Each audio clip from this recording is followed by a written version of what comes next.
గిరిజనులు పవిత్రంగా పూజించే దైవంతో కంటే ఎక్కువగా చూసే ప్రాంతాన్ని గాని ఈ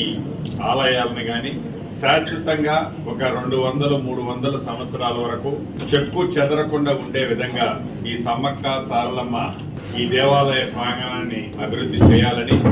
గిరిజనుల మనోభావాలకి సంబంధించిన ఈ అంశంలో సీతక్క గారి కోరిక గాని కొండా సురేఖక్క గారి కోరిక గాని మేరకు గౌరవ ముఖ్యమంత్రి గారు 2 విడతల్లో సుమారు 210-212 కోట్ల నిధులని ఈ కార్యక్రమం కోసం కేటాయించి ఒక మాస్టర్ ప్లాన్ ని ప్రిపేర్ చేసుకొని హైదరాబాద్ లో 4 గోడల మధ్య కాకుండా ప్రత్యక్షంగా ఈ మేడారం వచ్చి ఈ మేడారంలో ఆనాడు ప్రభుత్వం రావడానికి ముందు ఎన్నికలకి సిద్ధం కావడానికి టైంలో సీతక్క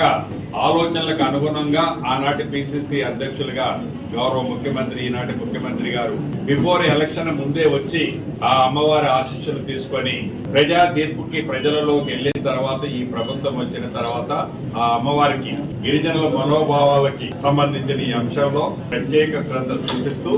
దానిని వడివడిగా ఎందుకంటే జాతర టైం జనవరిలో వస్తుంది కోట్లాది మంది భక్తులు దైవంలా పూజించే ఈ సమ్మక్క సారలమ్మని అక్కడికి వచ్చే భక్తులకి ఎక్కడా అసౌకర్యం కలగకుండా ఉండే దానితో పాటుగా వారికి అన్ని రకాల భద్రత రక్షణతో పాటు ఆ అమ్మవారిని ప్రత్యక్షంగా దర్శించుకోవడానికి కావలసిన అన్ని ఏర్పాట్లు చేసే విధంగా 90 రోజుల్లో పూర్తి చేయాలనే ఆలోచనతో ఒక ప్రణాళికను సిద్ధం చేసుకొని ఆ ప్రణాళిక ఇంప్లిమెంటేషన్ దాంట్లో భాగంగా ఈ రోజు నేను నా సహచర మంత్రులు రావడం